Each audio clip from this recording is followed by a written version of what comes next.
Welcome back to the channel. I hope you're all keeping safe and well. So I've just come from Stamford Bridge, where Chelsea have just beaten Tottenham Hotspur 2-0 in the Carabao Cup Semi-Final first leg. I've got three great guests to talk through today's game. I've got Melvin, I've got Craig, and I've got Gary. Melvin, let's come to you first. How are you? And what did you think of today's game? I'm okay, Chris. Disappointed. I don't know, kind of expected it as well. You know, when you see the back line, you know, under Mourinho, we used to change. When we ever change the back line, we always struggle. I think, you know, the gulf in depth is so huge between us and Chelsea. You know, they can make 4 or 5 changes and not really feel it, and we make one or two, and there's an instant impact. You know, disappointed. Could have been more. I don't know. I was hoping we would at least get one goal, but we didn't. Yeah, just disappointed. Not the worst day at the office. I think we could have lost by more, but you know, 2-0, 2-0. We'll play them at home. We have a really bad away record this season, and which is something we need to improve on. But our home record is quite good at the same time. So maybe we can turn the tie around. Who knows? You know, I think losing Dyer was a massive, massive miss. You know, his calmness on the ball, and which showed because they scored. You know, we scored 2 own goals, luckily for them, because their strikers couldn't hit anything. So we'll see. We'll take it back to White Hart Lane. You know, Conte and Levy and Paratici, maybe they'll do some transfers by then. Not sure they'll be able to play the tie, but we definitely need, you know, more players. Craig, let's come to you. Same question. What do you think of tonight's match? Pretty bloody awful, to be honest with you. Certainly the first half, bit better in the second half, but me and Gary were exchanging messages throughout the first half, which can't be shared on this channel because we're professional. So it couldn't have got. I think I said to Gary, it couldn't have got any worse in the second half. I said it had to get better, and it did a bit, and then we'll get into it. But you know, some things in life for sure. The sun comes up in the morning, you begin to get used to it after a while, and you know, Tottenham lose at Chelsea, and Melvin's on the channel when we've lost again. So you get used to certain things in life. I was going to say that, you beat me to it. Sorry. Do you know what, Craig? What I'm sick of, and I feel so fed up. Just come from Stamford Bridge. I'm now at Liverpool Street, and you know, one win at Stamford Bridge in the last 30 years. The last time, obviously, 2018, when Dele Alli got the brace and Christian Eriksen got that goal. You know what a day that was. But why is it that we never seem to turn up at these stadiums, at these grounds, and you know, against these teams? And I'm just so frustrated yet again. Gary, let's come to you. What did you make of the game tonight? Exactly what I expected. It's the curse of the bridge. Do you know what? I don't feel too bad, if I'm honest with you, because I expected a 2-0 defeat. And if you would have said to me before the game we'd play as bad as that and only lose 2-0, I would have taken it. But I didn't expect anything else. You know, twice in 32 years we've got a result at the bridge, so it is what it is. I thought the first half it was absolutely shocking. Probably, like Melvin said, we was missing Dyer. Second half we went to a back 4, changed it a little bit. We looked a little bit better when Dombele came on and Brian Hill, but ultimately we were miles and miles apart. And the only saving grace is it's only 2-0. And like I said to you, Chris, before this game started, 1, I knew we were going to lose, and 2, I'm just thankful they kept it to 2 legs, because when the draw came out and we was away to Chelsea, at first I thought it was one game, and I knew we'd be gone.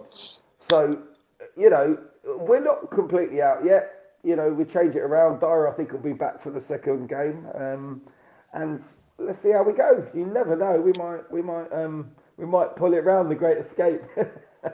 So, but I'm not too disappointed, if I'm honest. I really ain't. Do you know what? I think that is the only saving grace, the fact that it is 2-0 and it can be turned around. I think 3-0, I think it would have been beyond doubt. And of course, the away goals rule doesn't apply this season either. Exactly. Melvin, let's come to you. Starting 11, Hugo Lloris in goal, back three of Davis, Tanganga and Sanchez, wing backs Emerson Royale and Matt Doherty, in midfield Oliver Skipp and Pierre-Emile Højbjerg, and then the front three of Harry Kane, Heung-min Son and Lucas Moura. 2 changes tonight. When you saw that starting 11, how did you feel? I don't know. I had some mixed feelings. You know, it's mostly the starting 11. You know, other than Eric Dyer and Reguilon, I believe those are the only 2 that missed out. I'm not sure if Eric Dyer was just rested or if he had COVID. I've not seen any reports on that. So COVID, apparently. Oh, so yeah, okay. I thought he was rested. I didn't know that he had COVID. But the formation, I don't know. I wasn't really. It didn't really affect me. It's more the game plan that I was. You know, we didn't really seem to set up to counter-attack them or like we did with Liverpool. You know, I was hoping, you know, Winks would play because he played so well against Liverpool and even Southampton he played really well. You know, the disallowed goal and the through ball for Sonny. I think Winks deserve to play and he certainly can do it. I think Højbjerg, I don't know, it's just I've seen some clips on Twitter and I saw him doing the game. He loses possession, you know, he can't retain the ball. He's not solid enough. I think these things Conte should be picking up and knowing by now. You know, he said in his interview that he trusts Winks and I didn't agree with the lineup entirely. It's not all entirely to blame on the lineup. We made 2 defensive errors that led to goals. You know, something that we haven't. We try to cut out of our game, but it just seems to keep happening and happening and happening. You know, Jaffet is a young defender. He's still inexperienced. He doesn't have the experience of the other, you know, of Romero, of Dyer. It's disappointing. The lineup, not much he can do with the current players that we have. You know, he doesn't have the depth and quality that we want. Or if you compare us to Chelsea, you know, these are Champions League winners, and we're playing with, you know, with a lineup that failed us in the Europa Conference League. I'm glad you said that, Melvin, because I think a lot of Tottenham Hotspur fans will probably be very harsh on a lot of players tonight. But you're absolutely right. Antonio Conte has just come in. You know, this squad we know isn't good enough to achieve big things. We all hope that we're going to go through to the final and win this trophy, of course. But at the end of the day, Chelsea are the Champions League winners. You know, they've got strength in depth. You know, they've got quality throughout the whole of their squad.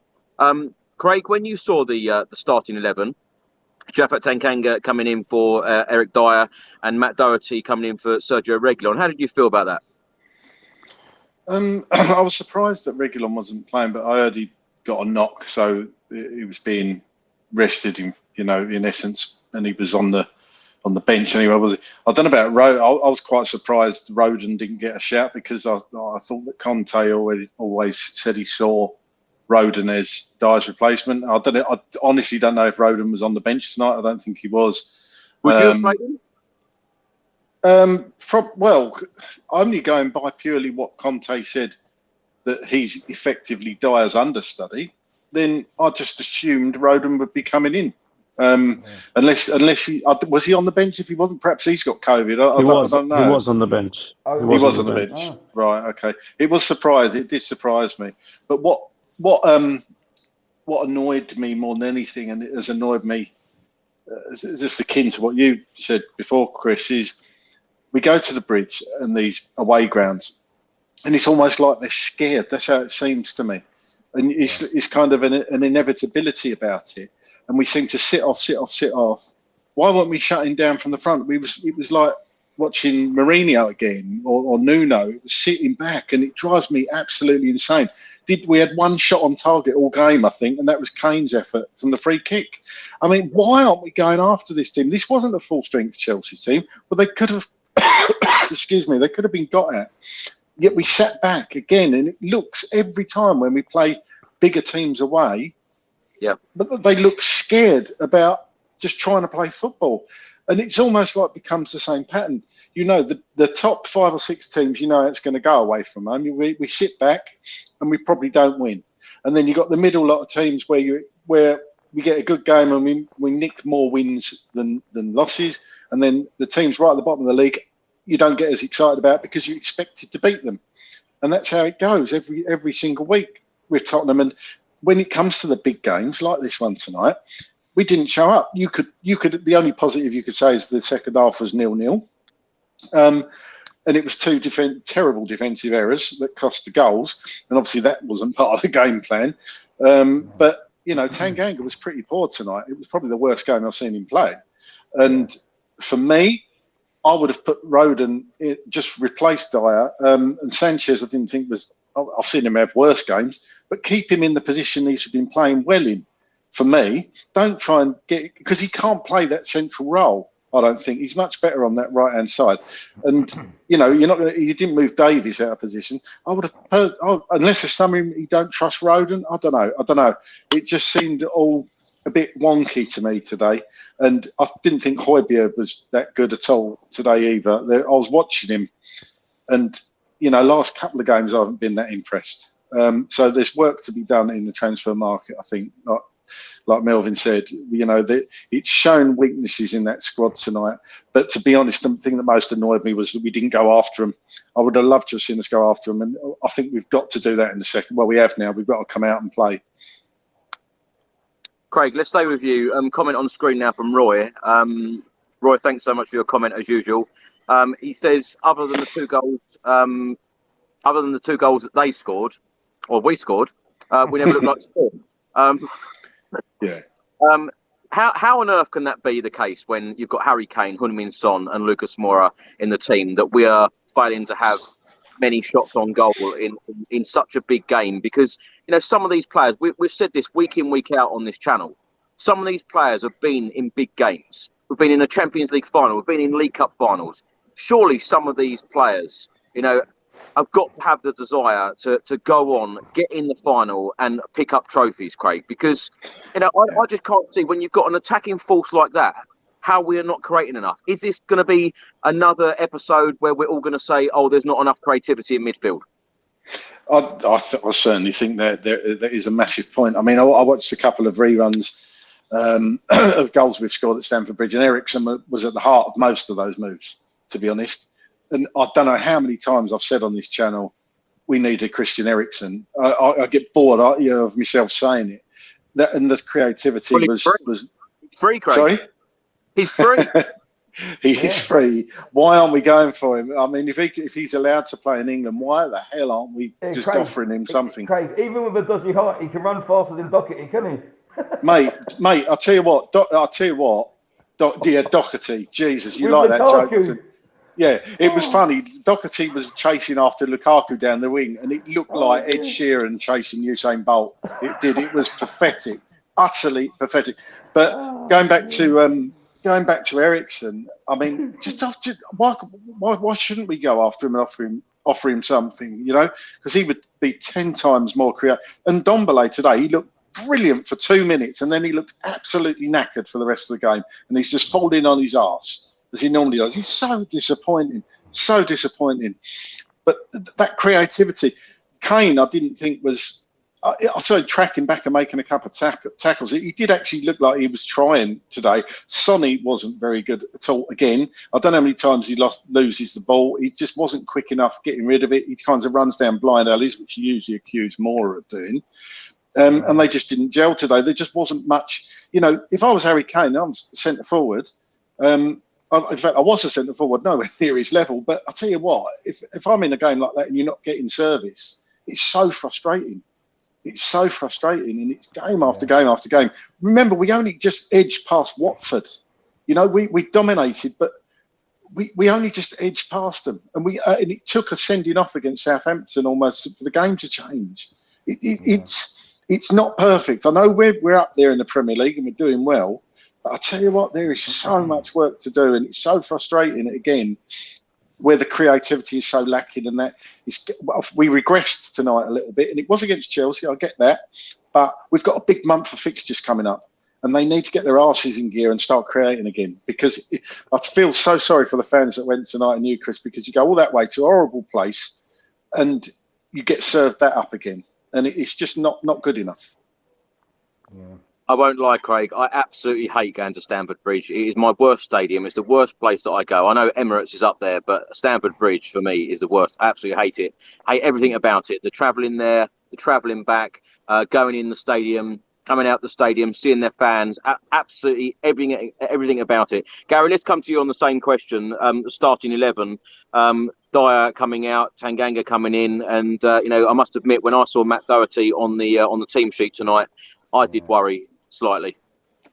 Yeah, I mean, listen, we're very forgiving Tottenham fans. We'll say, we'll give him another chance. We'll see. He might be good in this game, but listen, Matt Doherty was absolutely horrendous.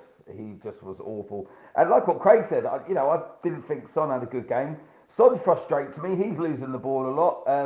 Højbjerg is like, his first touch is so bad. He normally forwards it up with a tackle because he loses the ball. He's been poor.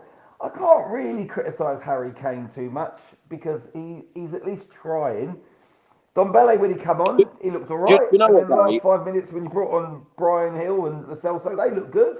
But it's too little too late. And are they looking good and we're looking slightly better in the second half because really Chelsea have took their foot off the gas and they've pretty much won it? Or are we just playing a bit better second half? I don't really know, but ultimately, I think we should be positive and we should be happy because I think it's a little bit, we've got away with one, if I'm honest with you, because I think at 2-0, it's everything to play for, Chris, when we go back to Tottenham Stadium. So tonight, I'm feeling quite positive because I'm thinking we can't play any worse than that. It's the curse of the bridge, Chris. You know yourself. How many years have you been going there? It always ends the same way. And I think it is a psychological and a confidence thing with the Tottenham players when they go to Stamford Bridge. They just look nervous, like what Craig said. They look nervous, they stand back. Why on earth did they do more in the first half than they do in the second? Just push forward. Why are you sitting back? And why are you so nervous? You're giving a Chelsea B team so much respect. But I think it's because of the stadium and the record and the fact it's only a couple of times we've got a result here in 30 odd years. It all plays a part, but listen, it is what it is. Doherty is just absolutely horrendous. I thought the only two guys today who had half a decent game, I thought Moro played pretty good, and I thought Lloris. And I don't think really anyone else had a good game, if I'm honest with you. I think that was about it. No, Brian Gill looked good when he came on. He looked lively, but what did he get? 5-6 minutes? So, Gary, I know this is hard to admit, all of us Tottenham Hotspur fans saying this, but Chelsea are a decent side. They're the European champions. They are, and this is the problem. And what you've got to remember is as well, Chris, right? Is I knew full well we'd lose tonight. I just knew it, right?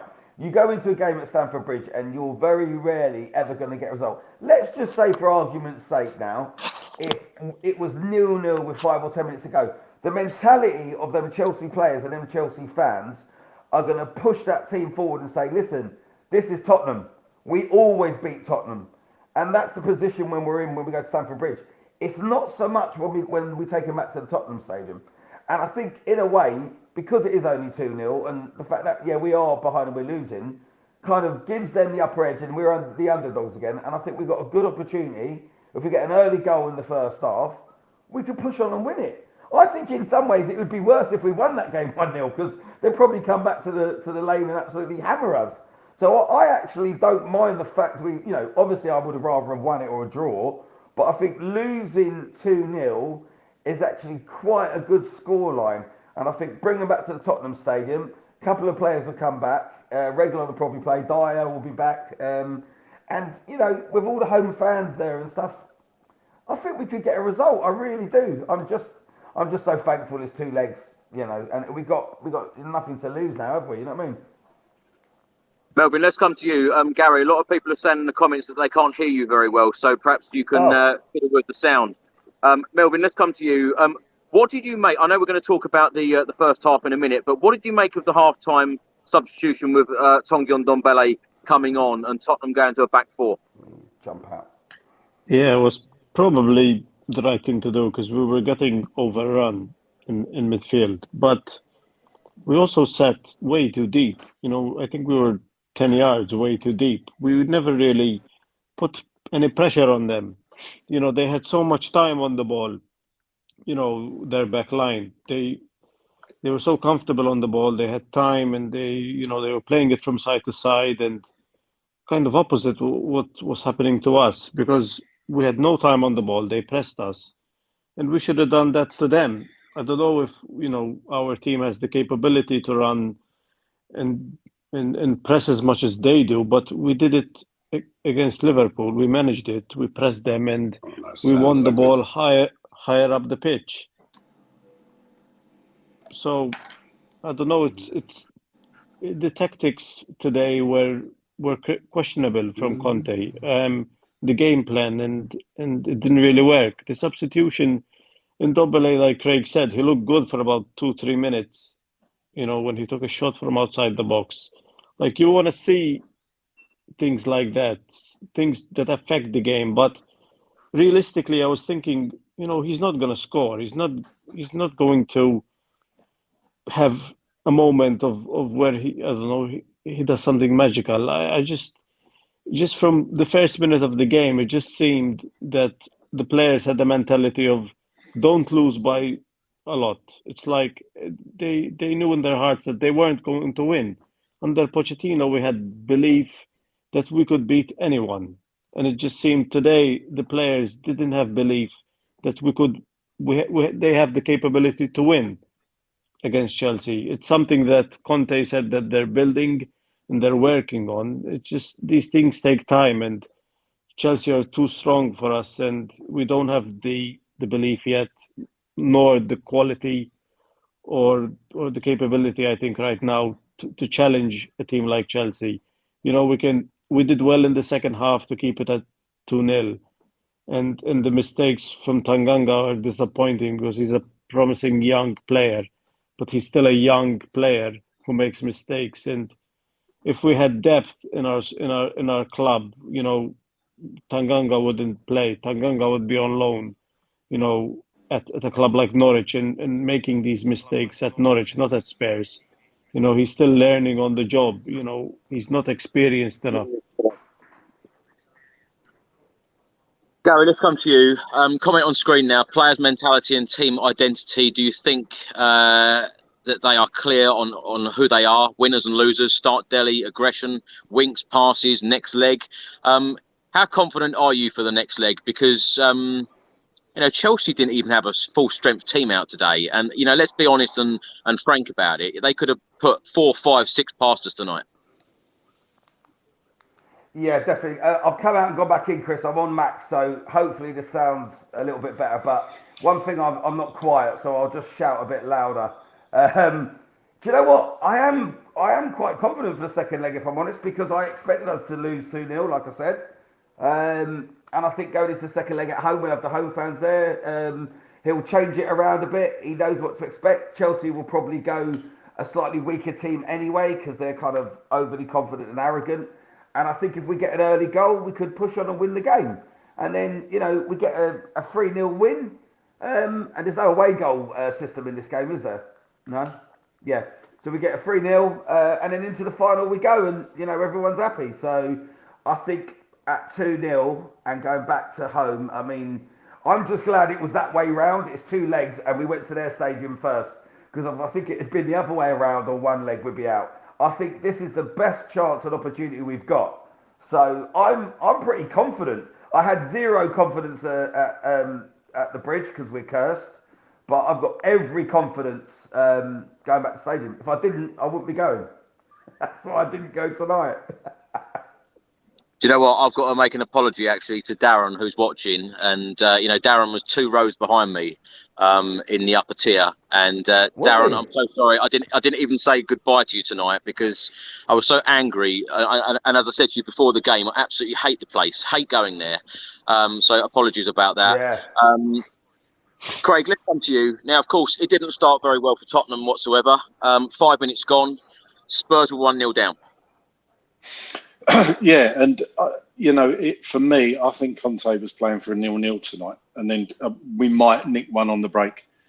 you could see that. It's exactly, Melvin was spot on what he said.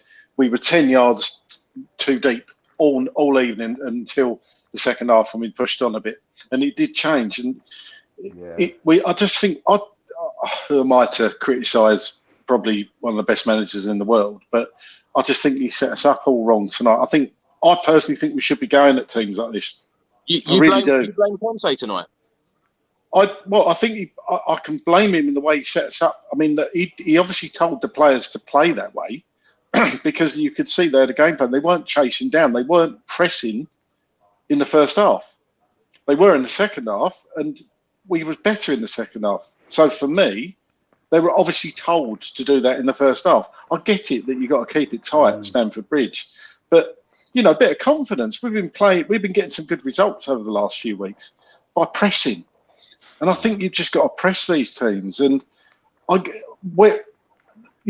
of those players have had the history of losing at Stamford Bridge before. I get that, but there's part of me that thinks you could have the Galacticos team of 2004-05 with Roberto Carlos and Zidane and Beckham and all the fabulous players they've got. They could be the Tottenham team, and we'd still lose at Stamford Bridge because it's kind of a club mentality. It's so frustrating. Yeah. But going back to it's the curse of the bridge. It is, and that's what they've got. It's up here. I think the reason we lose at Stamford Bridge is 90% here. And it's like that losing mentality. You've lost before you walk on the pitch. That's what they looked like tonight to me. And we were just so deep from the off, and it never ends well when we try and play that football because we're just not good enough to play it. Play them at their own game. It's so frustrating. That possession, Chris, you wouldn't have seen it. Between minute 10 and 20, Chelsea had 81% possession. 90%, isn't it? Yeah, it was nearing 90, and that is tiring to play that long, chasing the ball, not having the ball. It's just not good enough. So in a way, I do blame Conte tonight a little bit because he set them up like that in the first half, and I think that was wrong. But as I say, who am I to criticise Conte? I think he's worked wonders so far, and I just think he got that wrong tonight in the first half. Yeah. To be honest, Craig, I disagree. I wouldn't blame Conte at all. I think that this squad, we've got limitations. We all know that. He's grinded these results out in the Premier League. It's just. I think when you're in cup games like this, particularly in a semi-final, and you're so close to going to a final, it just disappoints me that there's not that much more passion there. There were balls given away today, and I know it happens in games, but huge games. You're talking like Chelsea away, huge game, and I just expect a lot more. Melvin, they were panicking, Chris. Sorry to interrupt there. But they seemed to be panicking at the back. It was like they'd never played football before, and that's what led certainly to the first goal. And Emerson did an appalling header back across, and we were lucky not to concede from that one. I can't remember who had the shot. Mount, it might be Mason Mount. It was appalling. You're taught as a 10-year-old, don't head it back across your own goal, and he headed it back towards the penalty spot. I couldn't believe what I was seeing. It was like they'd never played together before. It was so frustrating. Sorry, Melvin. No, sorry. Melvin, before I ask you the question, what I want to know is whose fault is it, mine or yours, that you keep coming on this channel every time we lose? I told you a couple of days. Chris, I said when you told me Melvin's on, I said we're going to lose. And I told you, are you sure? Are you sure? Melvin, let's take the question now from Jack on screen. Recruitment terrible, off-field decisions are to blame. This same point comes up on every single video about recruitment. I know we're going to talk a little bit about the January transfer window at the end of the stream, but surely you would hope and you would think that the 11 players Antonio Conte puts out tonight is going to get the job done, or at least try to get the job done. To be honest, I wasn't expecting, a victory today, and with the players we have and the limitations, like you said, that we have, like the best result obviously would have been a victory, but I think Conte did set up for either a draw or like to go 1-0 down, because we had two really shocking errors that led to goals. But other than that, their strikers never really looked like scoring. Hugo Lloris, their strikers. What, Lukaku? Lukaku and Timo Werner never really looked like scoring. What, you didn't see that chance in that first half with Lukaku inches wide?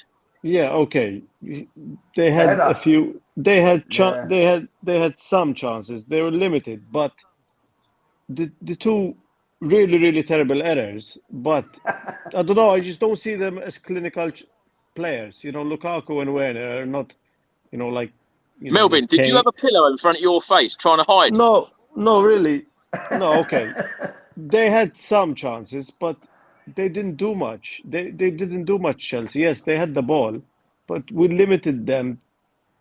We limited them to, like, I don't know. I thought another day this would have been either a 1-0 or a 0-0. We've been slightly unlucky, but we move on. At White Hart Lane, I don't think it'll be the same game. It'll be different players, different strategy. I don't know. They'll probably come. They won't take us seriously. The Conte will probably light a fire underneath the players. Maybe, I don't know, Dele Alli might play. I don't know. We'll have a different strategy, different system. Today, I don't think the team believed that they would get the win, and Conte probably didn't set up the team to get a victory because we didn't really try to string any counter-attacks. Nothing. We didn't do nothing. Can I just ask that question though, Melvin? You're saying that the team didn't believe that they could win tonight. You've got Gary on here tonight saying that he didn't think that Tottenham Hotspur were going to win. Surely Antonio Conte is bringing this mentality of trying to convince everybody that we are going to win. So how are fans and the players still going into games thinking we're going to lose? We're still in a rebuild. We're still in a rebuild phase, and we're playing the European champions. So it's gonna take time. These results are going to happen. It's like not a major setback. Are you saying that there is a quality difference, and that's why we lost the game because of quality difference, or are you saying that Tottenham Hotspur players tonight just didn't give enough? No, the quality difference, played Conte's hand. So he had to set up. It's like when Mourinho set 11 players behind the bus, and we got a point last season, against Chelsea, and then we had one or two shots on target the whole game, but we got a point, and Mourinho was happy with a point. It's like that. He knew his limitations. He knew we couldn't beat Chelsea, so he set up for a point, and he was happy when we got a draw. It's the same thing. Conte was trying to get out of Stamford Bridge with either a 0-0 or a 1-0. And if it wasn't for the major errors that we made defensively, maybe we would have gotten a draw, or we only might have conceded one. But I think going to White Hart Lane, it's going to be a different game. Like I said when we lost in the Conference League and I was on, you take one or two players out of our starting 11, and we are shit. It's simple as that. You take one or two. Look, Dyer was out, one key player. We're terrible side. We have no strength in depth, nothing. I think the only time, what's his name, Ryan Sessegnon came in against Liverpool and played well and did a job, but then he's injured, and then he comes back from injury, and then he plays. He's probably going to be poor again when he plays. I don't know. It's just so inconsistent and so disappointing with our bench. It just. We keep giving them chances because we keep thinking like Bergwijn probably will come back from injury, have a good game, and we'll be like, oh, let's give him another chance, and then we won't sell him. We need to move these players on, get a couple of new ones in January, and build from there. We need players that can play the entire season, not keep going in and out, in and out, in and out. It's so difficult to build and move forward when you have a side that when you have players that keep getting injured, and it's so frustrating. And I don't know, it's difficult and really frustrating nights like today, because you think we're moving forward as a club and we're gaining momentum, and you're excited about Conte and Paratici and Levy, and you start to believe all the hype you read on Twitter that we're going to sign him and we're going to be okay. And games like today really, deflate you and make you feel sad, because I remember when we played Chelsea 2-2 at the Bridge, and we had so much fight, and Yeah, that highlights of that match keep coming up on Twitter, and you yeah. keep thinking, Yeah. how many players from that team, were better than the squad we have now? Because only Harry Kane and I think Hugo Lloris played in that game. Well, No one, Kev Williams actually writes a comment here saying Chris has shown how well Eric Dyer has improved, where we really missed him tonight. And I completely agree. When you think a couple of months ago, Yeah. before Antonio Conte come in, most of us, most Spurs fans would have said, Eric Dyer to be sold in the January transfer window or in the summer. Gary, let's take a question now on screen. The only positive tonight is if Levy's taken off the rose-tinted goggles and opens the coffers a bit wider than he might have won. Now, of course, we always talk about the transfer windows, always talk about spending money. Would it have made a difference tonight? How much money are we talking we've got to spend? I don't think it would have made a difference, Chris. Listen, I know I keep piping on about it, but it's the curse of the bridge. We've just got to just forget about this one, put it behind us, and when we bring them back to our stadium, go for it. Listen, I don't think it would have mattered if we had Eric Dyer in there tonight or whoever it may be. We're losing at the bridge, mate. It's as simple as that. How many games do you score 2 freak own goals in it? This is why it happened. We're at the bridge. We are jinxed at Stamford Bridge, and that's why in a game we have scored 2 own goals. Both to blame was Tanganga, but the worst of the second were just freak own goals, and it's because we're at the bridge. When we bring them back to the Tottenham Stadium, it's going to be a totally different game, total different mentality. We're going to come straight out and we're going to go for it and we're going to play good football. We're not going to do it there because we're at the bridge. And it is just as simple as that. So I'm not disappointed tonight. I'm not going to lose any sleep over it because it's exactly what I expected. And because it's over 2 legs, Gary, we've how still can got you a be so chance. calm? I'm calm because it's Stamford Bridge, Chris. I mean, listen, I can remember the last time we won there before the other 3 years ago. It was Gary Lineker, for Christ's sake. We are cursed at the bridge. That's why we've scored 2 freak own goals. We was never ever going to get a result there. It was never, Chris. I told you before the game kicked off. As long as we only lose by 2 goals and no more, we're still in with a chance, and I would take that. And after watching that, And we what played happened when we worse had than that what I conversation? thought. What happened when we had that conversation? I said, I've got to I go, don't Gary, know. bye. Yeah, but listen, if you'd have said before, right, I knew we were going to lose. It's Stamford Bridge. I've been there a million times. I've seen it happen. It's always the way, right? But as bad as we were in the first half, and we weren't great in the second, it's just we couldn't be any worse from the first half. But to walk away from that game, like Melvin said as well, yeah, Lukaku had an opportunity. Werner, I mean, he can't score if the goal's empty and there's no goalkeeper there. He's dog shit anyway.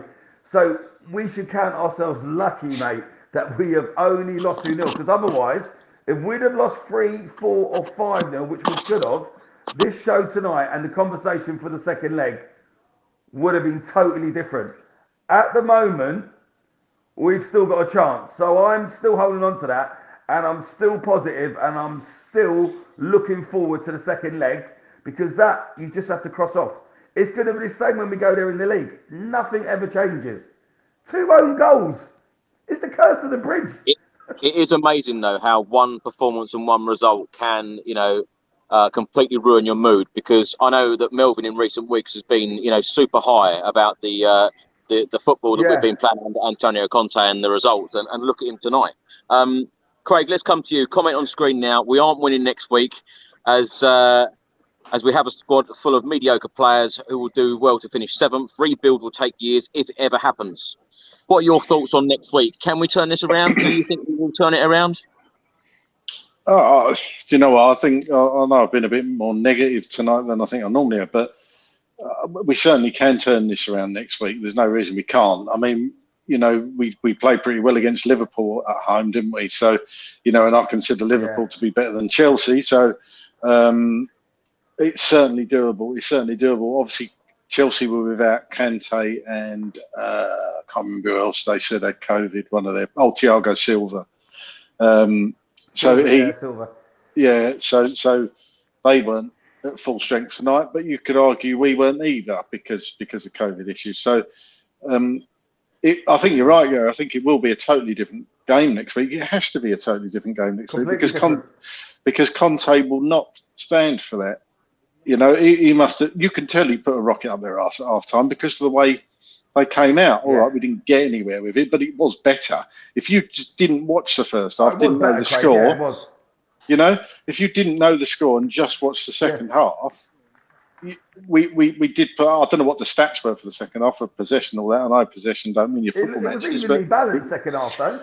It was a lot better, but that was because we was 10 or 15 yards further up the pitch and we were pressing, which is how we've been playing the last few weeks. I don't see what changes. I get what you said, Chris, saying it's a two-legged cup. You've got to keep it tight, and that was clearly his game plan. But that didn't work. It was clear from minute whatever it was they scored, and the second goal, it was early in the game. Why weren't we going at them a bit after that? Because you drop deeper and deeper and deeper, and you invite pressure. And Chelsea are, I hate to say it, a good side. Well, what worried me is, of course, they went 1-0 up in the 5th minute. In the 12th minute, Havertz had a chance. We gave the ball away. In the 32nd minute, they had a corner. Rudiger got there before Tanganga. And then, of course, it went 2-0 in the 35th minute. Craig, talk me through that goal. Sorry, you broke up the last bit, Chris. Sorry. The second Chelsea goal, talk me through that. Yes. What on earth happened there? Oh, it was an absolute mess. Absolute mess again, wasn't it? I mean, I don't know why he was trying to clear it the way he was. I mean, I think you wouldn't have seen it, but they said in the commentary, I'm not quite sure what he was trying to do there, to be honest. It was just, again, it was kids football. It was. Were you surprised that Lloris didn't come out for that ball? A little bit, but he did have he punched one off Lukaku's head where he could have quite easily caught it. I think he was he had a good game, Lloris. Don't think he did much wrong, but some of his decision making wasn't as good as it has been. But again, I think it was just this nervousness around all of them. It was that there was no calmness in the defending in the first half, and it all comes down to that, I'm afraid. Yeah, and it is the curse of the bridge. I think they need Darren Brown in there to hypnotise them or something, because some psychological thing. It is. It's up here. He's up here. I tell you, they've got mental blocks over that bloody ground.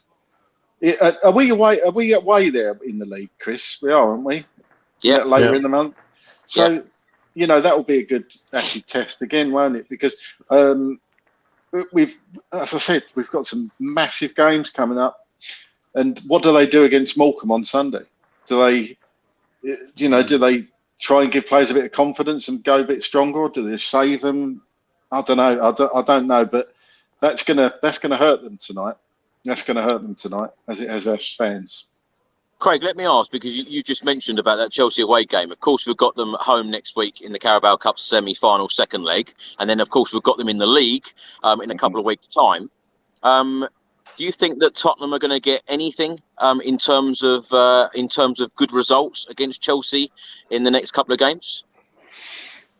I'm not even going to comment on the league game because I think very much the same as Gary, sadly, and that's probably how a lot of the fan base feels, that we're just not going to get anything at the bridge. I mean, I'd love to say it's one of our happy hunting grounds, but it just isn't. I'm not sure it ever will be until we build a squad similar to the one we had under Pochettino.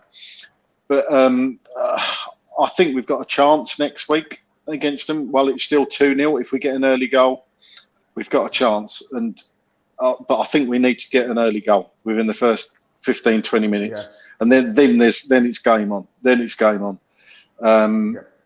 But it all depends on how we start. And if we start fast, remember Chelsea know, and the team, the fans know, they'll look at us and they'll think, "Oh, same old Tottenham. We lose to us all the time." So hopefully they'll go into the game with a little bit of complacency. But Conte's going to have to get them up for this game next week, because it's not our season, is it? It's not a season-defining moment, but the performance could be a season-defining moment. You know, we just want to. If we're going to go down, you want to go down fighting. Yeah, and that wasn't a fight tonight. Craig, let's stay with you. The comment on screen now from Jack. Chris, big fan of the channel. Thanks, Jack. Not signing a player in the 2018 window killed us. Not backing Pochettino fully and terrible managerial appointments cost us. I know we've spoken about this a lot, but surely Antonio Conte has got to be backed. I know a lot of Spurs fans are expecting us to do, serious business in the January transfer window, and I know we will speak about this at length at the end of this stream. But what are you expecting, Craig? What are you expecting? Because we've seen managers before, perhaps wanted players, they've not come in. Surely it's got to work for Antonio Conte this time, hasn't it? It has, and I've said on here before that it's a great quote I read on Twitter. I think somebody came up with, if Daniel Levy had hired Daniel Levy, then Daniel Levy would have sacked Daniel Levy, because it just hasn't been good enough. And the reason you get Conte in is, more than any other manager, I think, in the world, you have to back him. You have to back him. And that's why I'm still confident we're going to get 3 players in this transfer window, and they're not just going to be also-rans. They're going to be players that's going to improve the squad immediately, and that is what we need. We don't want a young player that's going to come good. With respect to Brian Gill, we don't want another Brian Gill. We want an established player that's going to hit the ground running and improve the first 11. And that's, I think, where they've got it wrong over some years. How many times have we said that the last world-class player we bought is Jurgen Klinsmann back in 1994? I mean, Christ almighty, have they not learned the lesson? We've won 2 cups since 1991. It's just not good enough for a club like Tottenham. And Pochettino cried out for the rebuild. I mean, Christ, how many times have we said that? Not signing the player, absolute. Players in 2018 window, absolutely. Was it 518 days? Is that right? I mean, wow. I mean, I know Pochettino has probably something to do with that, but that's because the players he was being offered, he just didn't think they'd improve the squad. So, it just wasn't good enough. And now we're in the situation where I believe we have got the money. We can afford, we can afford to spend a lot more than other clubs. I mean, look at Newcastle today, got Trippier. Yeah. Now, in your opinion, and this is my opinion, Trippier is better than Emerson Royale. I would have rather had Trippier back. So why aren't we going for this sort of players? I'd have had Trippier back for 12 million. Christ almighty, that's a steal. He's only 31 as well, isn't he? He's not like old. Yeah, absolutely. And, perhaps they've got something in mind. Who knows? Who knows what's going on behind the scenes? I would imagine a lot of these deals they've spoken about, and it's just a case of, if you believe what Alistair Gold says, who seems to know his stuff, they're looking to move players on before you get ones in. I don't agree with that. I think you should go and get the players in first and then get rid of the players you want to get rid of, because I think that's the wrong way around of doing stuff. We'll definitely come on to talk about the transfer window shortly. Melvin, let's come to you. Comment on screen now. If we get an early goal, we've got a chance, obviously, for next week in the second leg. I know Antonio Conte will come out and give his comments to the press today, but deep down, what do you really think that Antonio Conte will be thinking after today's performance? The quality, and probably, I think I read some things on Twitter while I was waiting for the stream, and he was saying that what I said before, they're a Champions League winning side, and the quality difference is showing. We don't have enough players that can influence the game. Grab a goal, grab an assist, and on the pitch, let alone on the bench. We bring on Brian Gill, who's promising and young and this raw talent, but he's still. If he was at a club like Chelsea, Brian Gill, he would be on loan, to another Premier League club, gaining experience and getting minutes under his belt. And, games like this, playing 90 minutes, not coming on the last 15, we don't have enough players that give you goals and assists. We're still relying on Kane and Son, and when they don't do anything like today, and I think I think they deserve some criticism as well. Son and Kane.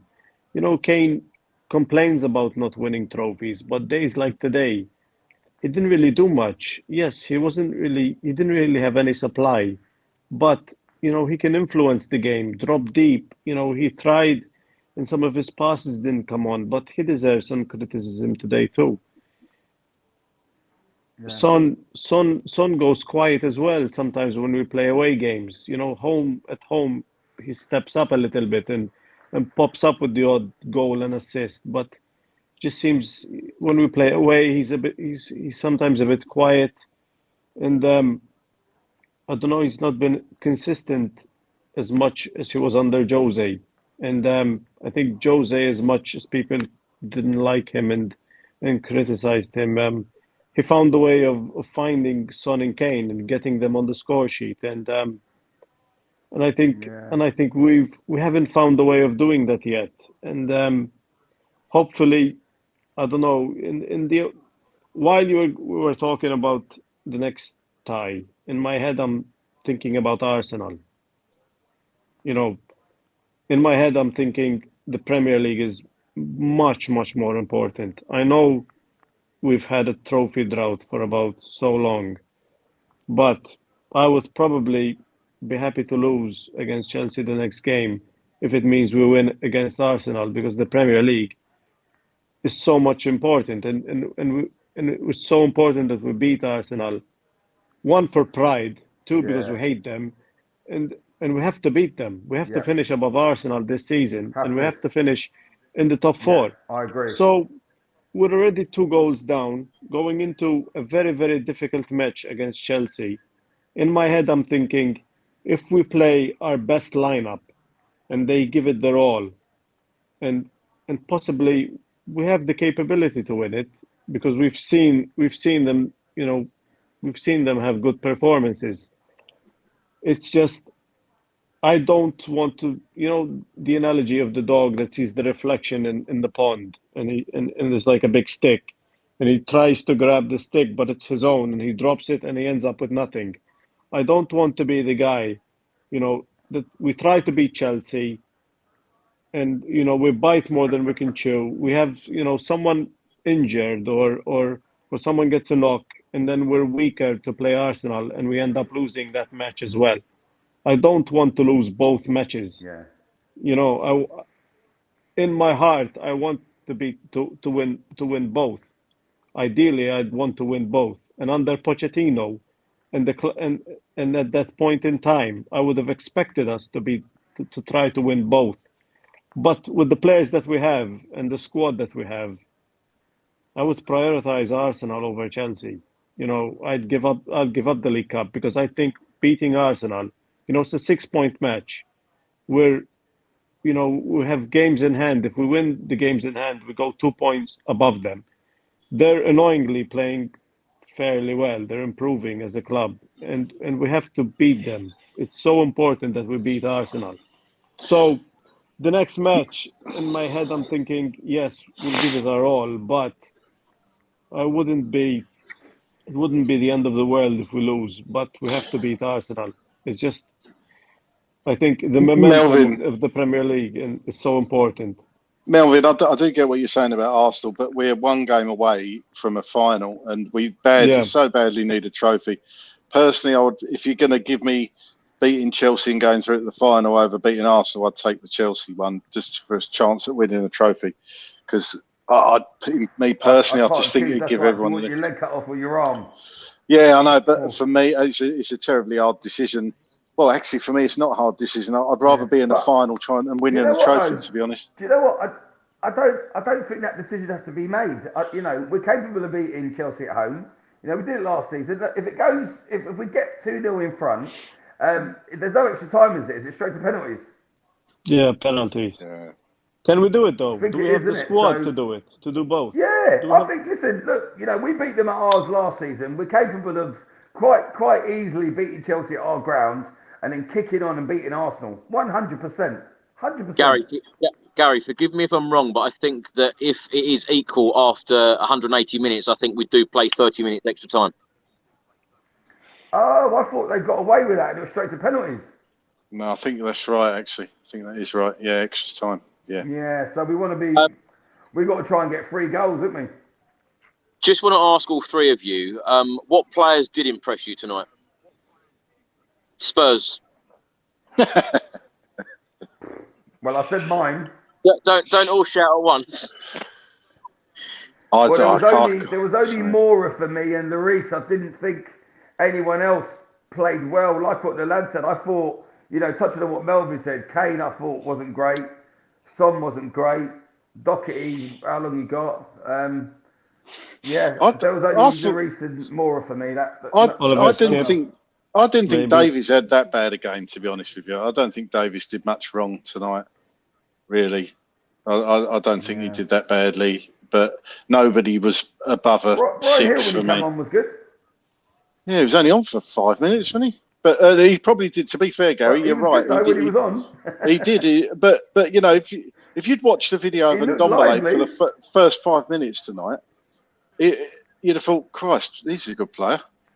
But honestly, he did a good run, didn't he? When he came on, he looked knackered. He looked knackered. Do you think Conte, having seen 90 minutes of us playing against Chelsea, he can maybe, the tactics, he can have some Conte magic, maybe a Conte masterclass against Chelsea, change the system, the formation. They have now a whole week in training to prepare for this match, because the game in the FA Cup, we're playing Morecambe, and hopefully, we can beat them.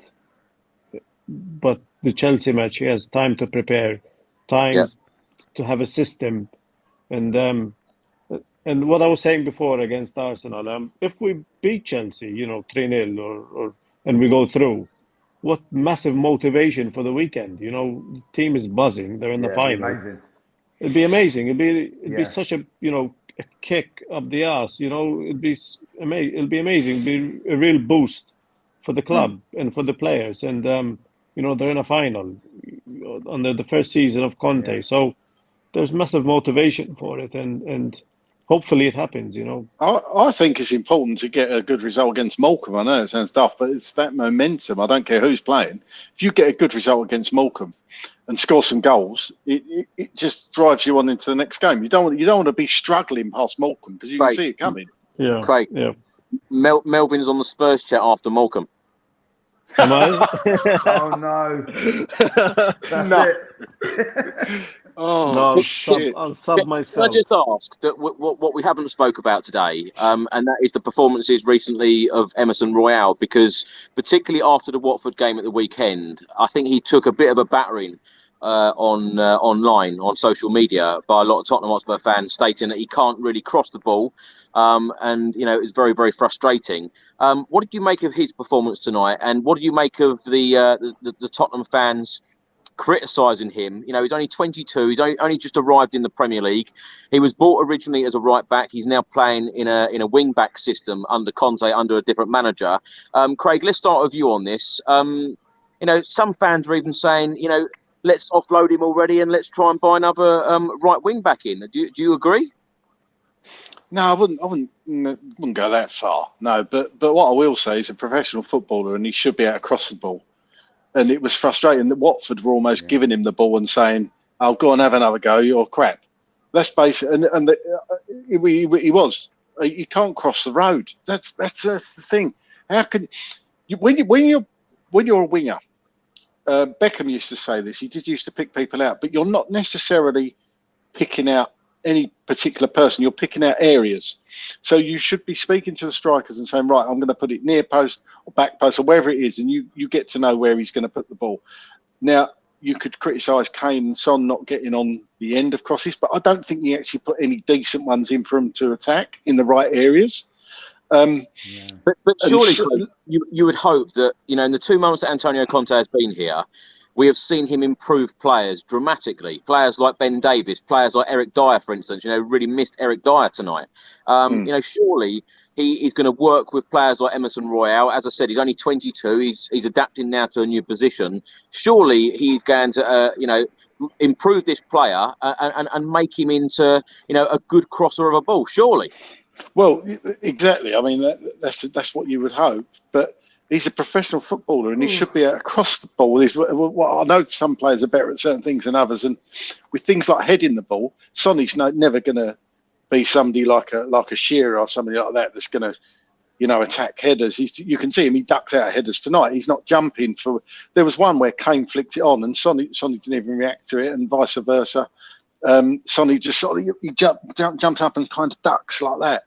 And that's no good. It's like you're bottling out of the challenge. But how many times have you seen Son attack across? He just doesn't. He's not that type of player. He's never going to do it. He's never going to stick his head in. No. Kane does. But you've got to get a half decent crossing to actually be able to do that. And Emerson just wasn't any good at crossing the ball against Watford, and I haven't seen anything to make me think otherwise. I would say Doherty's a better crosser of the ball than Emerson, but then again, he's not a very good footballer, in my opinion. He was at Wolves, but for some reason he's not done it at Tottenham, and he's got to go. But he's incredibly, again, how many times I've used that word tonight, frustrating. And you should be working on that sort of thing on the training pitch. And perhaps they're not. Perhaps they're trying to get the basics right. I don't know. I'm not sure Emerson will ever be as good as Kyle Walker, to be honest with you. I just can't see it. For me, he's a decent wing back, but I don't see him ever being anything special, and I just can't see him being elevated to that sort of status. So while he's good cover, I just can't see him ever, breaching that gulf between okay and a very good first choice right wing back. Just can't see it, sadly. Before we talk about the January transfer window, do any of you three want to add anything else on tonight's match? No. All I want to say is don't be too down, don't be too negative. We're only 2 goals behind. We're bringing them back to the Tottenham Stadium. It's the Stamford Bridge curse. We've got the curse out of the way. We can go back. We'll have Eric Dyer back in, maybe Bergwijn. And if we get an early goal, we can definitely push on and win that game. And I just want to say one thing, Chris, very quickly.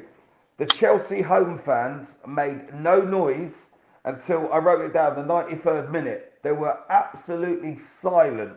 Now, that's not going to happen at the Tottenham Stadium, even if we go behind. But the Tottenham fans, from minute 1 to the last minute, were making loads of noise. Now, you bring that back next week to the home stadium, and we get an early goal, and we'll be up for it. Chelsea fans and Chelsea, they always want to beat Tottenham, but the Carabao Cup, they don't really care. They're too good for it. So there'll be a slight arrogance next week, and they'll probably think they've got this in the bag. So with the home advantage and all our fans who can make noise and sing, unlike the Chelsea fans tonight, I think we can do it. So I'm really, really positive, and which is unusual for me on a defeat, but I think we've got a great chance. I'm surprised by your attitude tonight, Gary, I must say. I just want to ask you all a very, very quick really question. Positive. Just give me a very quick answer. Melvin, how many players do you expect Spurs to sign in January? 2, maybe 3. Gary? 2. 2 in, 2 out. Craig, and you said 3. You standing by 3? Yeah, I think we'll get 3 in. Yeah, and there'll be a few outgoings as well, whether that be on loan or whatever. But I think we'll get 3 in, at least 3. Okay, right, Melvin, let's start with you on this subject of the January transfer window. Josh writes on screen now, simply put, Antonio Conte needs to be backed by Daniel Levy as soon as possible. In your opinion, is Antonio Conte going to be backed fully by the board and given exactly what he wants? When people say backed, it's like, what do you mean? It's like, you have to spend 150 million, because we did that with Pochettino when we won the when we got to the Champions League. It's not money. It's not. What I mean is, Conte has evaluated the squad. He has put his recommendations in of what he wants and players that perhaps can leave. Is that going to be noted? Is it going to be actioned? And that's what I mean by backed. Are they going to be listening to him 100%? Probably, because I'm pretty sure Conte and Paratici, they see eye to eye. They're both Italian. They both worked together before. They won leagues at Juventus, and they know what kind of profile of player they need to win. And Paratici will probably be telling Conte of what player or what finances the club is capable of buying, producing, and coming up with. So the club will back him in a sense that they'll buy him the player that they can afford in that sense. That's what I'm getting at, and what I feel is going to happen. Gary was saying before, or Craig said, the club has money. It has money to spend, but I'd rather buy it, spend 10 million on a player that's going to do the job and not, look at Ndombele. We spent 60 million and Lo Celso. Yeah. We spent so much money and two players that we're probably going to have to take a massive hit on. They're both on good wages. They're comfortable, and we have to move them on before we move forward. These are two players that produced 1 assist, I think, and 1 goal this season in Ndombele. And Lo Celso, what did he do? Hit the bar at Everton? Nothing else. It's a lot of money that we wasted on two players. If we invested smartly, if we buy a player in January, it has to be a player that's, known or can play 20, 30 games a season and isn't going to get injured and it's not injury prone. And we need players that play and play like, in a way, like Højbjerg did. When he came in, he literally played the entire season. Yes, we're criticizing him today, but last season he was very, very important to us because he played many games and we looked clueless without him at times.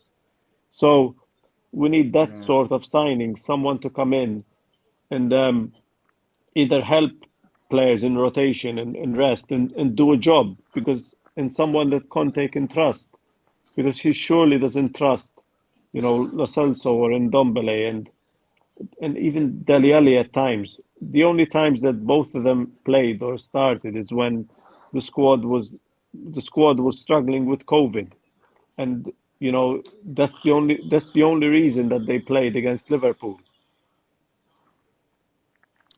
I don't know whether you three saw the interview that I did a few days ago for Fabrizio Romano, and all of the names that I put to Fabrizio. He started the video by saying that he thinks that Tottenham could sign 2 players in the January transfer window. But every single player that we've been linked with, I put to him and said, will we be signing him in the January transfer window? And he said no, every single time. So, Gary, who are we signing? Yeah.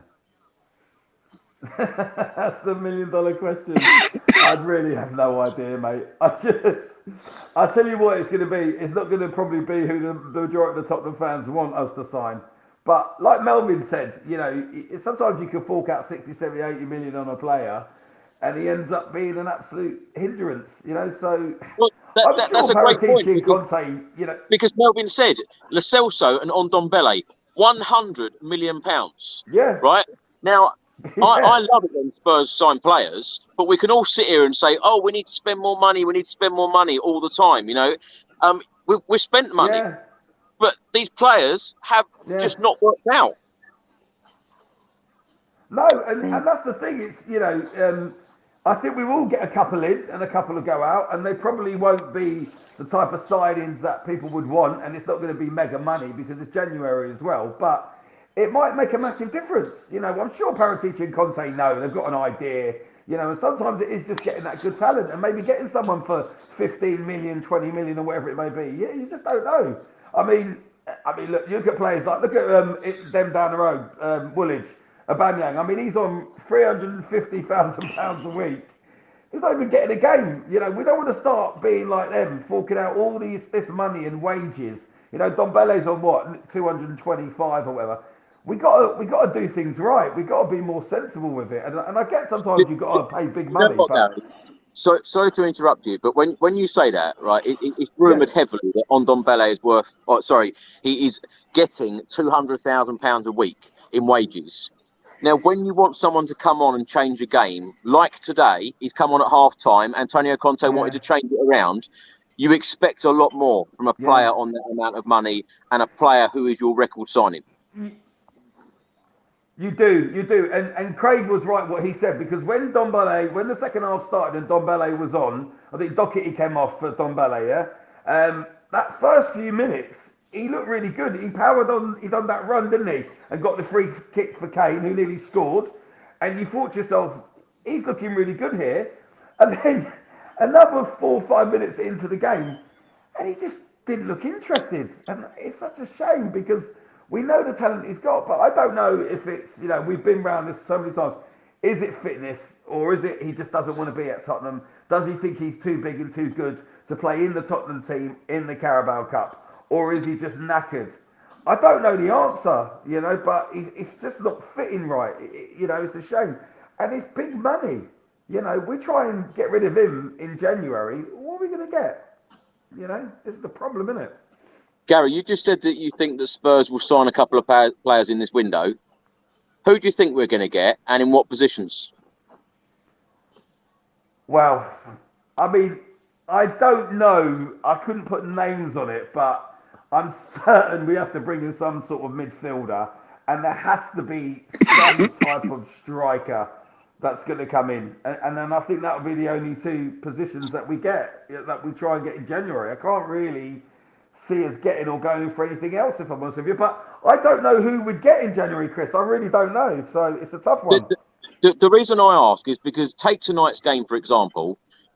What did Antonio Conte need tonight to in order to win that game tonight and be serious contenders of then going into the final? What did we need tonight that was different? Because as I say, we needed a couple of things, and Craig touched on them. I'll tell you one thing: we needed a creative midfielder. We needed a striker that was hungry to score, because Son and Kane didn't look like it. But ultimately, what we needed, because Craig touched on it earlier, I wrote down Doherty and Royale's crossing, dog shit. and that's it. And that's what it was. I wrote it in my notes. It was absolutely dog shit. Should be on Sky Sports. That's what needs to be strengthened. Craig, let's come to you on this point. Everyone keeps saying about a creative midfielder. You're playing Højbjerg and you're playing Oliver Skip in there. Who are you taking out to be a more creative midfielder to be both offensive and defensive? In that formation, he's very difficult. Out the two, at the moment, I'd have to say I'd take Højbjerg out, because I think Skip's just been working a bit harder and he's making less mistakes. Christian Eriksen. Winks would be better. I mean, I actually said to my missus, I said we need Harry Winks in there. I said that. Can you believe that? A lot of people in the stadium said that tonight. And that just goes down to show how come on as well. Yeah, how much Conte's changed everybody's opinion of Harry Winks, because I think somebody said it before. And I totally in agreement with this. I want players that want to play for this club. I don't want the Ndombeles who clearly don't want to be there. Harry Winks gives a shit. That's what I will say about him. He gives a shit, and he will always give you 100%. Might not be any good sometimes, but he'll give you 100%. And the games he's played this season since Conte's arrived, he's been very good. He's been very good. And that's what I want to see. That bit of drive, that bit of passion, which we didn't have today. And saying about signing Vlahovic, we've got the world's best number 9 at the club already, in my opinion, when he's on his game. There's nobody better than Harry Kane. Yeah. So getting Vlahovic in, he still needs a service. And when you've got dog shit coming in from the wings, then he's not going to score, And it comes down to the creativity for me. If you had Eriksen in there, how many times I've got to say it? An Eriksen player, let's say an Eriksen player, because we're not getting Eriksen back, but an Eriksen player, a creative midfielder, somebody that's going to open locks, We are so crying out for that magician in the middle, the Modric sort of player. We need it so desperately. Somebody that can change a game with one pass, That's what we need in the transfer window. I saw something mentioned about Coutinho, but I don't know how true that was, but I saw that mentioned earlier. It looks like Aston Villa are going in for him. But I don't think he's an Antonio Conte type player anyway, Gary, if I'm completely honest. And even Fabrizio Romano said that the other day as well. Melvin, let's come to you. Do you think that Spurs will end up spending money in this January transfer window? Or if we do get any players in, do you think we might get 1 or 2 loan deals over the line? It's the frustrating part about, you know, this club. It's like when we buy a player, it's like we go to a club. No wonder people hate doing business with Spurs, because we'll be like, oh, we'll pay you in installments, and we'll pay you every 5 years, and we'll pay you this much, and it's like, no wonder people hate doing business with us. Yeah, it's like we'll pay you £1 every year or something like crazy like that. And I don't know how much money are we going to spend. I don't know. I think it obviously depends on how much we can sell and how much we can bring in, and which players Conte decided he wants to move on. You know, we keep hearing Doherty might be going back to Wolves.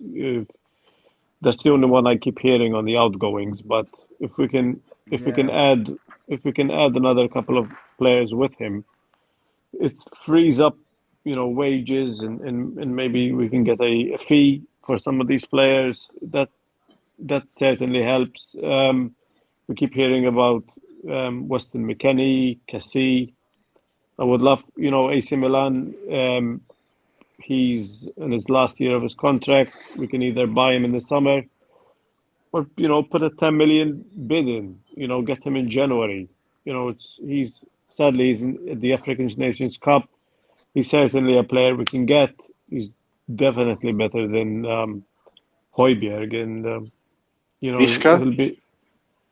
Yeah, there's deals to be done. There's teams that are struggling financially, and not that we have, you know, the richest owners in the world, but they don't pump any money into the club, and you know, we made a loss of 80 million, but I'm sure there's money to be spent, and deals that could be done. And if they're really, really, you know, creative, I'm sure some clubs that are struggling, we can do some deals. And in January, you know, Levy loves a good bargain, or something like that. Some Levy magic. We need something in January. And if he invests, this is where this is what I really criticize Levy, because in the past, when we needed that one extra signing to put us over the line, and I think if he invests 30, 40, 50 million now, he'll get it back, because we'll qualify for the Champions League. It's like you have to spend before you earn it. And we've always been the other way around. Levy spends after the money comes into the club. And I think if he invests the money in January now, let's say he puts up the 75 million for Vlahovic, we'll get the Champions League. We'll get in, because we're only competing against West Ham, Arsenal, and Manchester United, who, as we are, we're very, very close to them. Let alone if we buy 1 or 2 players that improve us instantly. So it's up to Levy. It's up to Levy and the board. If they can put the money in January, they'll get it back in the summer, because we'll qualify for the Champions League. So it's up to them.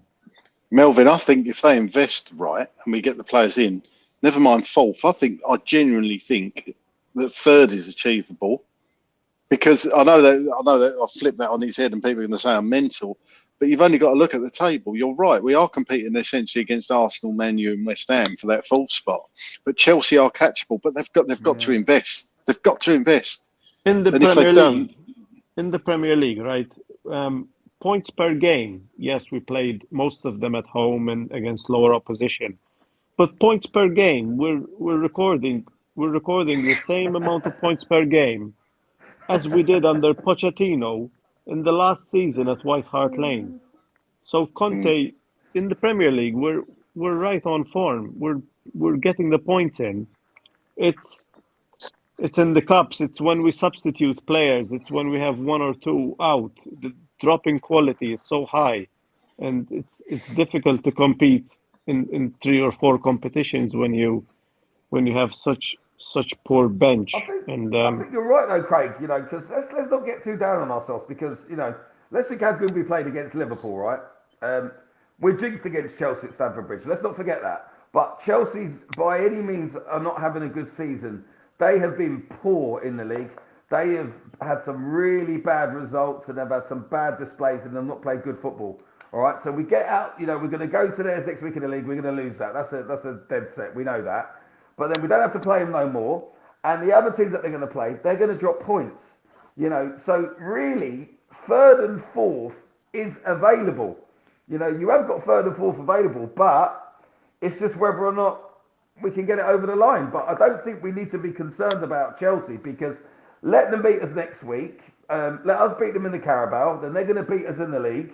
And then everyone plays everyone. And they are going to be awful in plenty of games because I watch Chelsea in this house, as you know, Chris.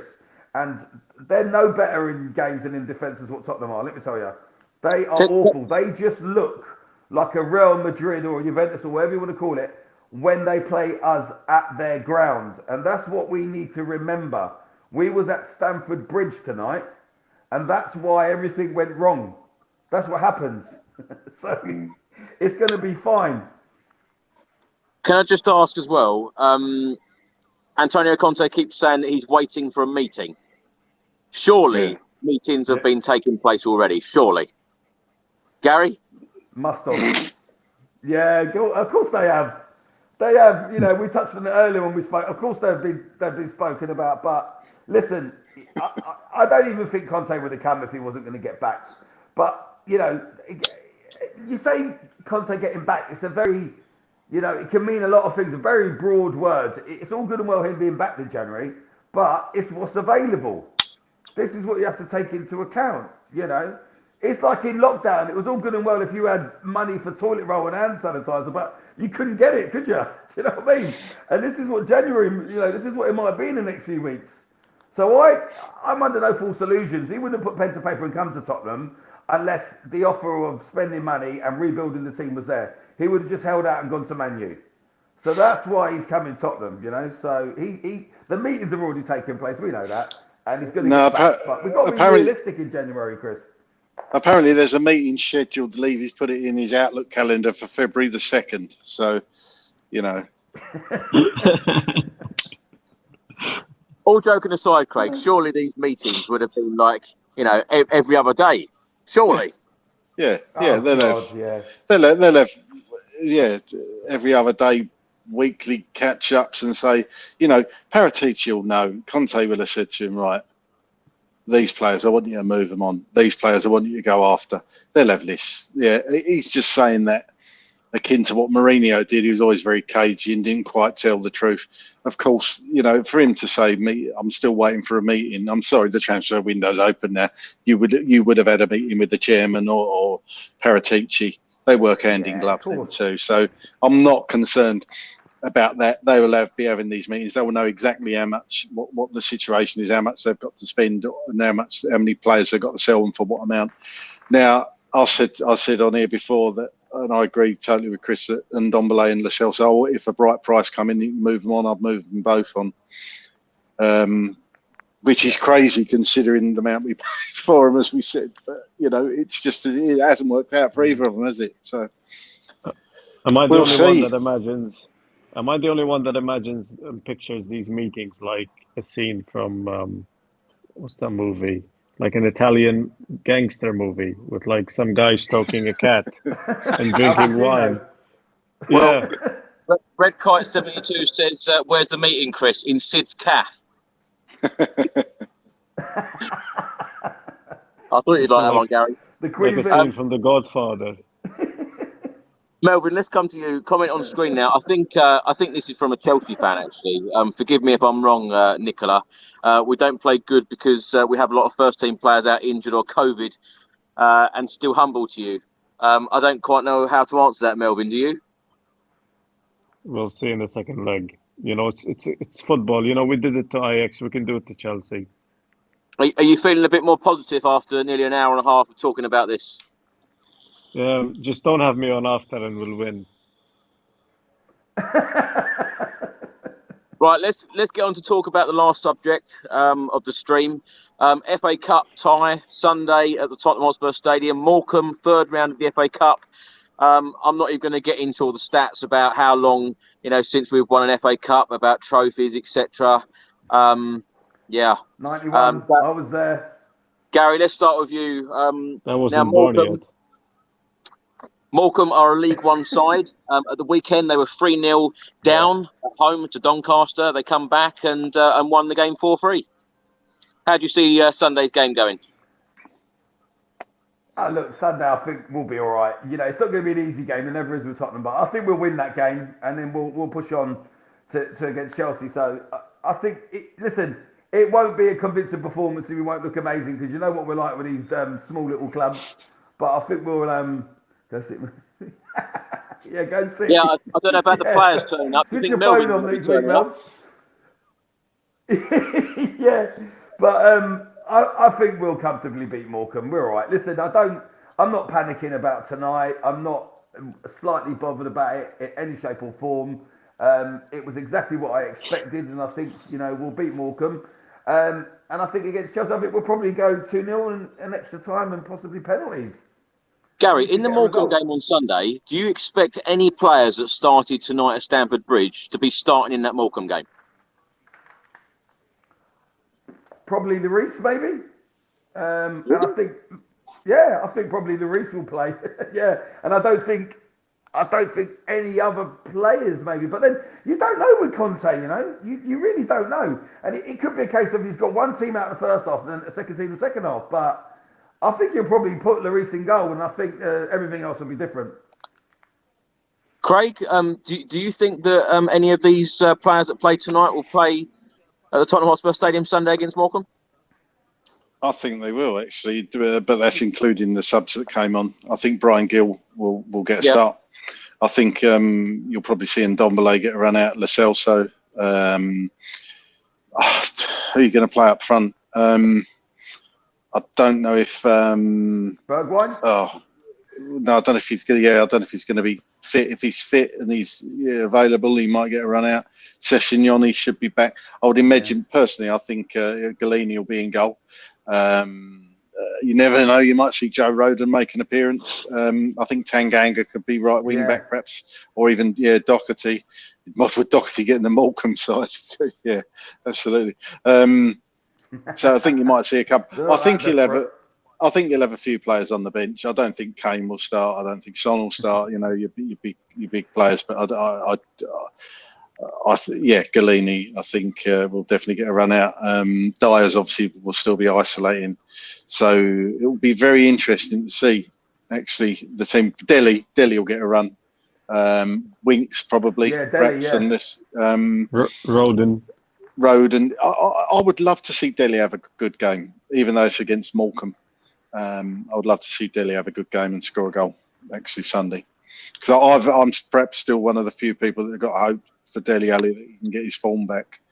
I'd hate to see him leave. I think that's a bit nostalgic. Perhaps I'm being a bit nostalgic on that. But if you're asking me who would I rather keep? If you're asking me, Dele and Ndombele or Lo Celso, who would I get rid of 2 out of 3? Dele. And I wouldn't get rid of Dele. I'd get rid of the other 2 because I just don't think they can. Same, Craig. Dele's homegrown as well, so it's unrealistic to get both of them, to offload both of them in the same window, Craig. I think because you'd be taking a huge cut in money. When we talk £100 million, realistically, if you sold both of them, how much money are you going to get in?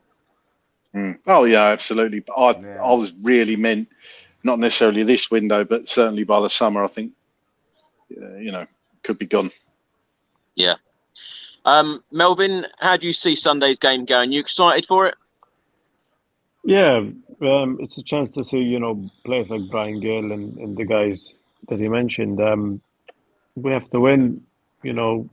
Go fairly strong. I think. Try to win it in the first half and then coast till the rest of the game. Hopefully, that's what I see happening. Hopefully we score early and put the game to bed. Score predictions, Gary. Score prediction for the Morecambe game. Score prediction for next week's Chelsea game. Yeah, Morecambe I think will beat 2-0. And Chelsea, I think it will be 2-2. It will go extra time, and then I think we'll beat them on penalties. Wow, I didn't expect that. Craig? I think we'll comfortably get past Morecambe. I think it'll be 3-0, something like that. I was thinking of Dane Scarlett, actually, but I don't know if he's fit. I'd love to see him get a run out up front. I think we'll comfortably beat Morecambe. Spurs 8 Morecambe. That'd be nice, wouldn't it? Give a bit of confidence. That stuff, isn't he? Chelsea, God. Oh, God. As much as I'd love to say I'd love to see us winning 3-0, I just can't see it. If I'm only saying we're going to beat Morecambe 3-0, are we going to beat Chelsea 3-0? I'm kind of agree with Gary. I think the best we can hope for is a 2-0 win and then go to penalties, to be honest. I just can't see it going any other way. I'm not that deluded that we're going to just go out there and smash Chelsea 5-0, as much as I'd love to see it. Exactly. But you've got to be positive, and I think it'll be a very different game. Very different game next week. So, yeah, I would go for a draw overall, and then in the lap of the gods with the penalties. Yeah, I'm going to go for a comfortable 3-0 win against Morecambe, and I think it's going to be very close next week's game against Chelsea, because I'm hoping Antonio Conte turns it around and we put in a real fighting performance. And the fact that we are at home in that second leg, I think, I'm hoping that it will make the real difference. Melvin, what are you thinking? Yeah. Morecambe, I think 3-1. I think we'll concede 1. Why not give them 1 goal? The Chelsea match, I don't know. I don't see us winning it. I don't know. I'll be honest. I think it'll be a disappointing result. But I see us beating Arsenal, though. You're obsessed with beating Arsenal, Melvin, aren't you? Yeah. It's the fixture that I look. I'm with you with that, Melvin, 100%. Yeah, it's the fixture that I look forward the most all season. So, home game against Arsenal, it's must win, and I think I wouldn't sacrifice anything, for that. Not even going through to a final. Even though when you say it like that, getting to a final under Conte. And it'll be in a couple of weeks later as well. We're so close. But it's like this is why we keep not winning silverware, because games like the following game, you have to. It's like you can't go full out on one game, because then we play Arsenal the next game. So you have to rest, rotate. You have to think about the next game. So. If we had a stronger squad, we could have competed on both sides. But I think we'll score, but I don't think we'll keep a clean sheet. So, against Chelsea. Well, I've got to go now, because I've got to go and get my train, and I'm still outside Liverpool Street. I know Luke said it's freezing cold in Leicester. It is freezing cold here in London, and I think my hands are literally blue right now. So I've got to go. So thank you to Melvin, thank you to Gary, thank you to Craig for all of your input tonight. Really appreciate it. Thank you, for all of the viewers, all of your comments this evening. It's greatly appreciated.